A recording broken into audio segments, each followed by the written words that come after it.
രാഷ്ട്രീയത്തിൽ കഴിഞ്ഞ കുറച്ച് ദിവസങ്ങളായി ഏറ്റവും കൂടുതൽ ചർച്ച ചെയ്യപ്പെടുന്ന വിഷയങ്ങളിൽ ഒന്നായി മാറിയിരിക്കുകയാണ് CPM-നെയും സർക്കാരിനെയും ചുറ്റിപ്പറ്റിയുള്ള പുതിയ വിവാദങ്ങൾ.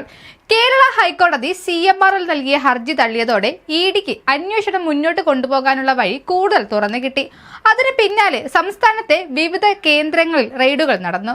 മുൻ മുഖ്യമന്ത്രി പിണറായി വിജയൻ താമസിക്കുന്ന വീട്ടിലും പരിശോധന നടന്നത് വലിയ രാഷ്ട്രീയ ചർച്ചകൾക്ക് വഴിവെച്ചു. ഒരിക്കൽ സുതാര്യമെന്ന് CPM സംസ്ഥാന സെക്രട്ടേറിയറ്റ് തന്നെ സാക്ഷിപത്രം നൽകിയ വിഷയമാണ് ഇപ്പോൾ പാർട്ടിയെ ഏറ്റവും കൂടുതൽ പ്രതിരോധത്തിലാക്കുന്നത്. മുൻ മുഖ്യമന്ത്രി പിണറായി വിജയന്റെ മകൾ T വീണയും CMRL തമ്മിലുള്ള സാമ്പത്തിക ഇടപാടുകളെ ചുറ്റിപ്പറ്റിയുള്ള വിവാദം ഓരോ ദിവസവും പുതിയ തലങ്ങളിലേക്ക് കടക്കുകയാണ്. ഇതിനിടെ ED തന്നോടല്ല മകളോടാണ് ചോദ്യങ്ങൾ ചോദിച്ചത് എന്ന പിണറായി വിജയന്റെ പ്രതികരണവും വലിയ രാഷ്ട്രീയ ചർച്ചയായി.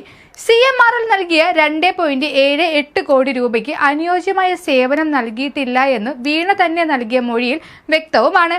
നേതാക്കൾ ന്യായീകരിച്ചും കുഴങ്ങുന്നതും അണികൾ തെരുവിലിറങ്ങുന്നതും പിന്നെ എന്തിനാണെന്ന ചോദ്യം ബാക്കി. സംസ്ഥാനത്തെ വിവിധ ഭാഗങ്ങളിൽ ED നടപടിക്കെതിരെ CPM പ്രവർത്തകർ പ്രതിഷേധവുമായി രംഗത്തെത്തി. പിണറായി വിജയന്റെ വസതിയിൽ പരിശോധന നടത്തിയ ശേഷം മടങ്ങിയ ED ഉദ്യോഗസ്ഥരുടെ വാഹനങ്ങൾ ആക്രമിക്കപ്പെട്ട സംഭവം വലിയ വിവാദമായി. നിരവധി പ്രവർത്തകർ അറസ്റ്റിലാവുകയും കോടതി മുൻകൂർ ജാമ്യാപേക്ഷ തള്ളുകയും ചെയ്തതോടെ പ്രതിഷേധത്തിന്റെ ന്യായീകരണവും ചോദ്യം ചെയ്യപ്പെടുകയാണ്. CPM-ന് മുന്നിലെ പ്രധാന ചോദ്യങ്ങൾ ഇതൊക്കെയാണ്. വീണയ്ക്കെതിരെ ആദായ നികുതി തർക്ക പരിഹാര ബോർഡിന്റെ വിധി വന്നപ്പോൾ അവരുടെ ഭാഗം കേൾക്കാതെയുള്ള വിധിയാണെന്നായിരുന്നു CPM-ന്റെ ന്യായം. എന്നാൽ SFIO ഒന്നിലേറെ തവണ വിളിച്ചു വരുത്തുകയും വിശദീകരണം കേൾക്കുകയും ചെയ്ത ശേഷമാണ് പ്രതിപട്ടികയിൽ വീണയെ ഉൾപ്പെടുത്തിയത്.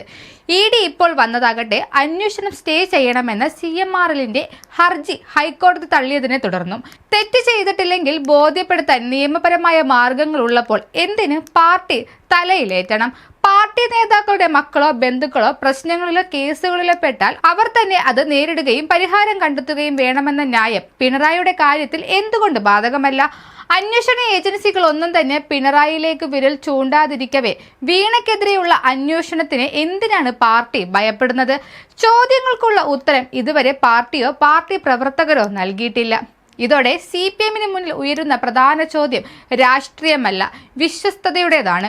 ഒരിക്കൽ സുതാര്യമെന്ന് വിശേഷിപ്പിച്ച ഇടപാടിനെ കുറിച്ച് ഇന്ന് പാർട്ടി നേതാക്കൾ തുടർച്ചയായി വിശദീകരണം നൽകേണ്ടി വരുന്നു. നേതാക്കൾ ന്യായീകരിച്ചു കുഴങ്ങുകയും അണികൾ തെരുവിലിറങ്ങി പ്രതിഷേധിക്കുകയും ചെയ്യുന്ന സാഹചര്യത്തിൽ എല്ലാം നിയമാനുസൃതമാണെങ്കിൽ ഈ പെടാപ്പാട് എന്തിന് എന്ന ചോദ്യമാണ് രാഷ്ട്രീയ കേരളത്തിൽ കൂടുതൽ ശക്തമായി മുഴങ്ങുന്നത്. ഇതിന്റെ പ്രതിപക്ഷം ആക്രമണം കടുപ്പിച്ചിരിക്കുകയാണ്. വിഷയത്തിൽ സമഗ്രമായ അന്വേഷണം വേണമെന്ന ആവശ്യവുമായി UDF-ഉം BJP-യും രംഗത്തുണ്ട്. ഓരോ ദിവസവും പുതിയ പുതിയ വാർത്തകളും രാഷ്ട്രീയ പ്രതികരണങ്ങളും പുറത്തു വരികയാണ്. ഇതിന്റെയൊക്കെ അവസാനം എന്താകുമെന്ന് ഇനി കാത്തിരുന്നു കാണാം.